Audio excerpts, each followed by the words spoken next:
Welcome to another installment of Out of Bounds locations in Cyberpunk 2077. In a previous video, I covered 5 locations that exist in-game but are unreachable during regular gameplay, and in this video, I'll be showing you 5 more. While there may be ways to glitch into these areas, I will be using the FreeFly NoClip mod to access them. As some locations are from certain missions, there will be campaign spoilers in this video, including some from Phantom Liberty. Starting us off is Arasaka Orbital Station. This is where V ends up if you do the ending where you go through with Hanako's plan. Most people call it the devil ending regardless if you save Takamura or not.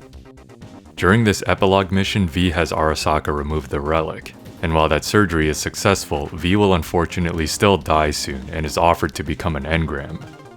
Post-surgery, V spent several weeks on the station undergoing recovery testing, most of which is contained in this one room. Anyways, this space station is used for a variety of things such as medical, rehab, research, and engram related purposes. Even though it's intended to be a large facility, they didn't have to render much more than what you experienced during the epilogue mission. Although what is interesting is that there are 2 copies of the rendered space. The first is V's recovery room by itself. This one contains all the equipment used during the recovery testing as well as the TV. The other is a block consisting of an empty recovery room, the hallway, and the second room where V wakes up after the procedure. The second larger block is spawned slightly higher. During daytime, there is a blinding white light, likely due to the way the engine is rendering the lighting. But at nighttime, it's so dark in the hallway that you need the flashlight mod in order to see anything. On the Night City map itself, it is located above the Badlands, around this location. Shout out to Handleless TML, who did a video on this place 4 years ago. It's a bit difficult to find as it doesn't really pop in until you are very close to it, and it is very high in the air. For reference, this is what the rest of Night City looks like from this altitude. Still, it's pretty cool that this place can be found, even if it requires mods. Next, we have Somi's Brooklyn apartment. I made a short about this place a couple months ago. This location is from the Phantom Liberty ending where you side with Reed. Eventually, you will enter a flashback of Somi's past life when she lived in Brooklyn. It spawned under the map in Pacifica, around the swimming pools where you fight Ozob. Surrounding Somi's apartment is a small block of what is supposed to be Brooklyn. You can actually go down and walk on the streets, but as you are only intended to view this from the apartment window, there's nothing too remarkable going on here. Somi's apartment is also the only building with an interior.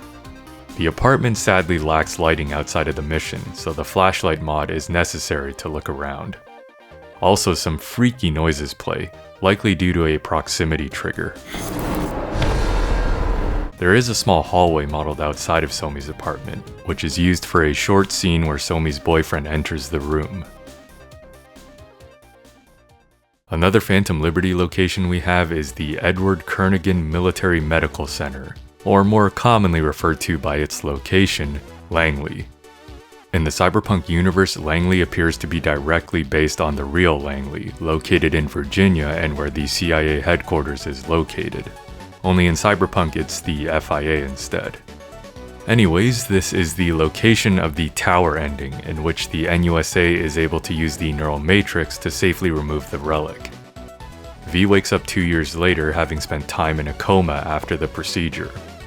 In-game, this is actually located not too far from the Anthony Harris Braindance School I showed in the last Out of Bounds video. It's approximately around here on the map. In the mission, you're confined to the actual recovery room, but with NoClip, we can fly around this outside area.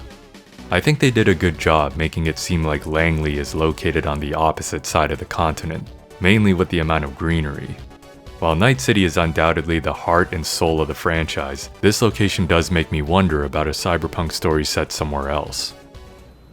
Greenery, calm, birds chirping. Not what you used to. Outside of the mission, the facility suffers from lighting issues, but there's not much more to explore aside from what you can already do in the mission. The hallway doesn't have much as it is only seen from inside the room. The last thing to note is that the exterior of the facility is basically nothing. They had no reason to model it, so they didn't bother. But it's still a cool location regardless. Next up is a highly demanded one when it comes to out-of-bounds exploration, which is Milt Nauman's clinic. Thompson brings Johnny here after he gets stabbed by the Arasaka assassin. Fun fact, apparently Milt's relationship with Johnny goes way back, and he is the Ripper who gave Johnny his signature silver arm. This place is actually rendered in Night City and is located underneath Haywood. It's actually fairly large, all things considered, and has this odd staircase leading to it that is never seen in the mission. Aside from the main operating room, there is a small reception area that is connected to a long hallway.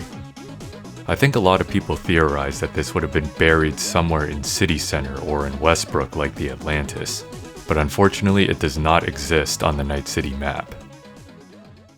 And finally, we have the Big Kahuna, the Hammer Club from the Johnny flashback missions. So here's how this one goes down. This may be disappointing, but this club is rendered as part of a custom block of Night City that is only spawned for the flashback missions.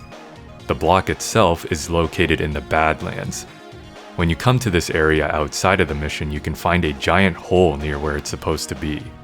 There are also some NPCs hitting the idle A pose. During the missions, the block that spawns is an absolute mess, although from what I can gather, it is exactly the same between the two flashback missions. Since these missions are linear, most of what you see is controlled, so they were able to just throw shit all over the place. During the first one, Love Like Fire, you'll watch Johnny walk into this hallway. At the first door, if you turn around, it's just this void of shapes, like a portal to cyber hell. There are some areas that are modeled well. For example, the actual interior stage part of the Hammer, as well as the dressing room where you do the nasty with Alt. Then there's a staircase leading to the alleyway where she gets abducted. This area is modeled quite well too. In Love Like Fire, there's a part where it transitions out of this area, which is noted by the glitch effect after you enter the helicopter. As such, this is another area where they only had to sell it for a few brief moments, but if you float around, you'll see how messed up everything is. The Hammer is perhaps one of the biggest deceptions in the game. Despite being set in Night City, it is on an entirely different plane, meaning there is no 2077 version of the location. It's a cool but confusing place. And there we have 5 more out-of-bounds locations in Cyberpunk 2077. I think that covers all the interesting ones, so that might be it for this series. But if there are any others you still want to know about, then drop a comment and I'll see if there are any worth making videos for. That's all for this one. Thanks for watching.